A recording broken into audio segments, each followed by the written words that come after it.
I want you to look at a number that most people are ignoring. 38 trillion.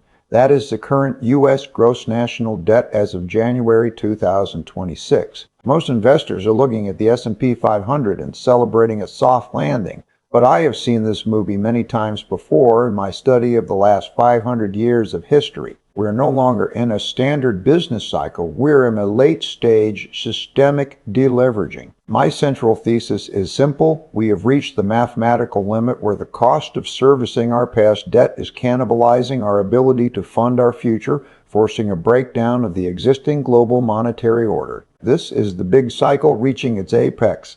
If you are sitting in traditional paper assets, you aren't just holding a currency, you are holding a promise that the math shows cannot be kept. The economy is a machine made of simple parts and transactions repeated over and over, but right now the gears of that machine are grinding against a debt to GDP ratio of 125%. When interest payments become the second largest federal expense, consuming 14% of all outlays, you aren't looking at a recession, you are looking at a financial heart attack. This affects your life because the value of your savings is being quietly liquidated to pay for this imbalance. I have seen the same patterns in the 1971 Nixon shock and the 1937 populist surge. We are currently facing the triple threat of internal polarization, external rivalry with rising powers, and a currency that is losing its status as a reliable store of wealth. While the consensus focuses on sticky inflation of 2.7%, I am focused on the risk asymmetry of holding fiat money in an era of infinite supply. Now, here's the critical distinction. Cash is no longer trash because of current rates, but it is also not wealth. In this late cycle environment, I am positioning for a systemic reset where the holy grail of investing diversification across uncorrelated return streams is the only way to ensure survival before the next great deleveraging. Over 50 years of managing global macro risk has taught me one fundamental truth.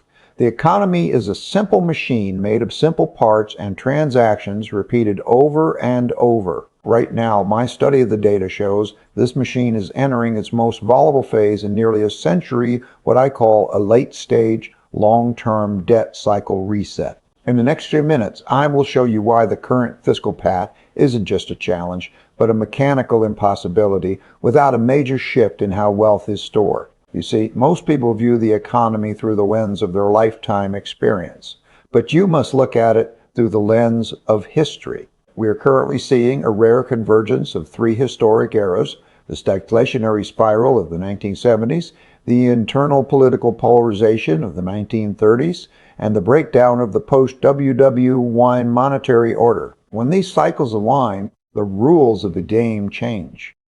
If you are positioned for the last 40 years, you're positioned for a world that no longer exists. Now, let's look at the indicators, the diagnosis of our current state. As of January 2026, the United States has crossed $38 trillion in debt. This isn't just a big number. It represents a debt-to-GDP ratio of over 125%. Mechanically, when debt grows faster than the income needed to service it, you have an insolvency problem, disguised as a liquidity problem. Now here's the critical distinction. In previous years, low interest rates acted as a lubricant for this machine. Today, that lubricant is gone. With the average interest rate on U.S. debt climbing toward 3-4%, we are spending more on interest than on our own national defense. I describe this as a clogged circulatory system. If this isn't handled with extreme care, we are looking at the equivalent of a financial heart attack. This leads us to the 5 big forces. When I weigh these forces today, the scales are heavily tilted toward disorder. Debt and money are in a critical state. Internal conflict, what I call a type of civil war, makes it almost impossible to pass the sensible reforms needed to fix the plumbing. Externally, the rivalry between the U.S. and China has escalated from trade to capital wars. Many consensus views from the major banks suggest a soft landing or a 20% chance of recession. My perspective is different because I focus on the mechanics.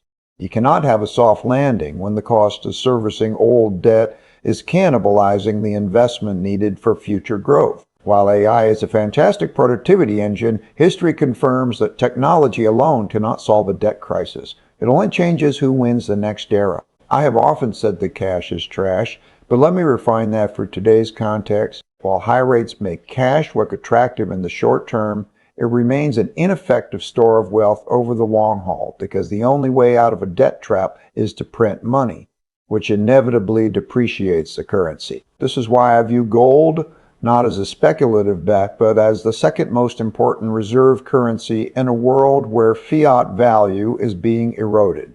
So, what does this mean for you? It means the holy grail of investing diversification across uncorrelated return streams is no longer optional. It is a survival requirement. Dealing with reality as it is, rather than how we want it to be, is the only way to navigate this transition. We are witnessing the mechanics of a systemic reset. Cash is not wealth, but before every reset, it is survival. I have spent 50 years studying the economy as a simple machine made of simple parts, and right now, that machine is flashing a warning signal I have only seen in the darkest chapters of history. My study of the big cycle shows that we are currently navigating the volatile intersection of a late-stage long-term debt cycle and a shifting world order. By now, in January 2026, the mechanics are undeniable. Our national debt has surpassed $38 trillion, and the interest on that debt is now the second largest federal expense. This is not just a fiscal statistic. It is a clogged circulatory system. If we do not diagnose this properly, we face something far more damaging than a standard recession. You need to understand how this will impact your personal wealth gap before the next reset occurs. Now, here is the critical distinction most investors are missing.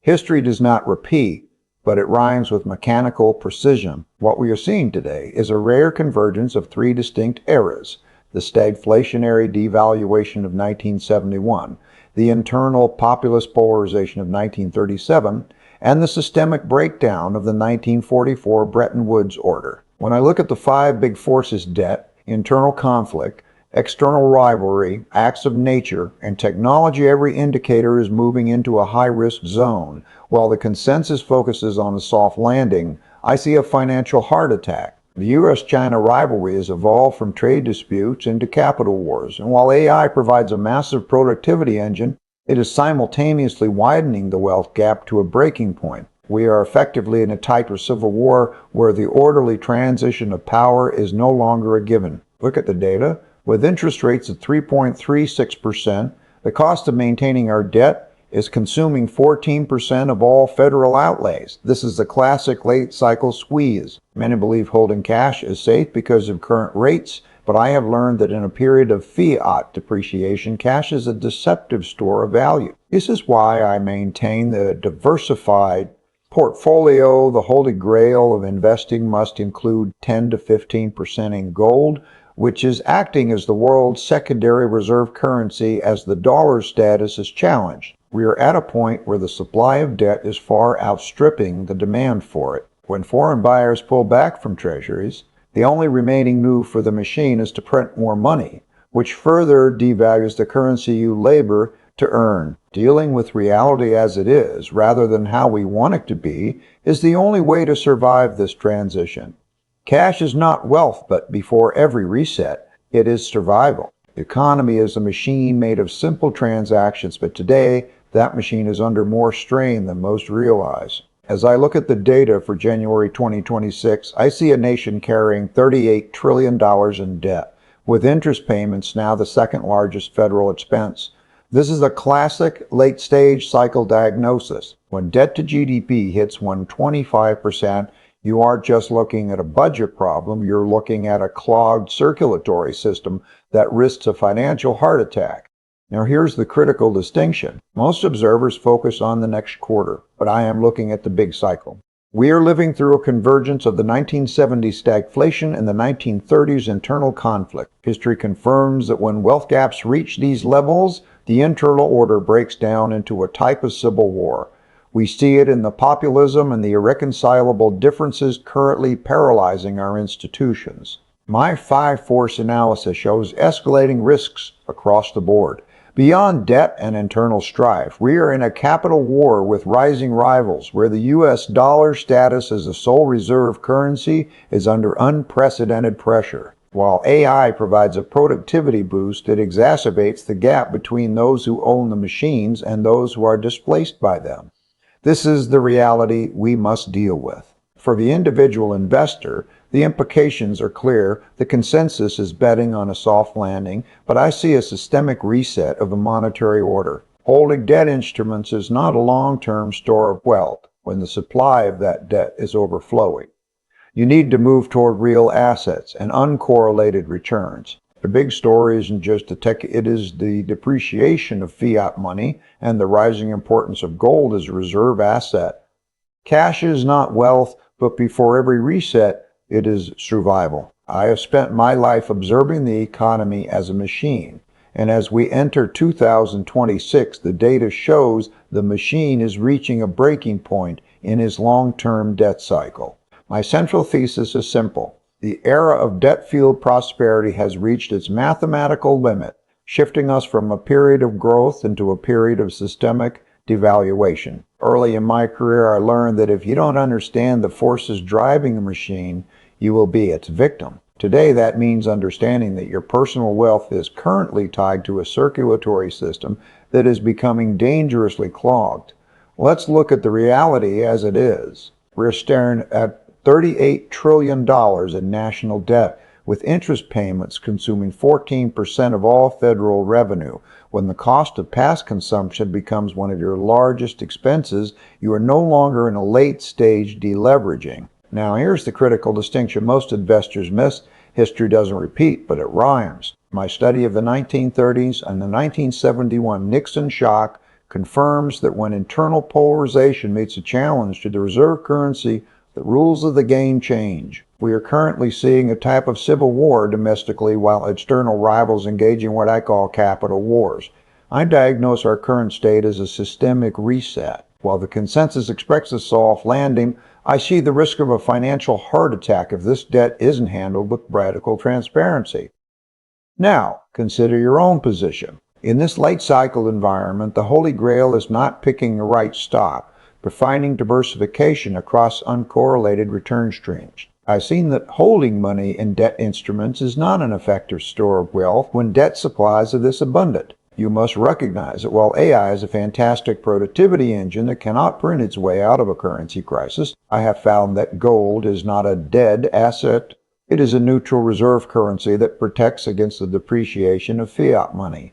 We are transitioning from a world of order to a world of friction. To survive, you must prioritize risk asymmetry, maximize your upside while ensuring that no single event can take you out of the game. In a world of rising debt and falling trust, your greatest asset isn't the currency you hold, but the principles you use to navigate the reality of the reset. I have seen the cycles of history repeat enough to know that we are no longer in a normal period of growth. My study of the big cycle confirms we have reached the late-stage limit of our current order. The economy is a machine, and today, with U.S. debt at $38 trillion, the gears are seizing under the weight of interest payments that now consume 14% of federal outlays.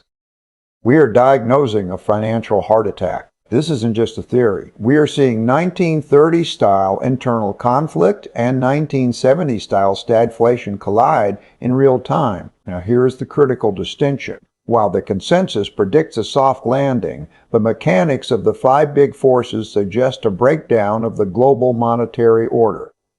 This will hit your purchasing power directly. In a world of capital wars and fiat depreciation, holding paper debt is a losing trade. You must find the holy grail of investing through uncorrelated diversification. Wealth is not found in the currency of the past, but in the resilience of the assets that survived the reset.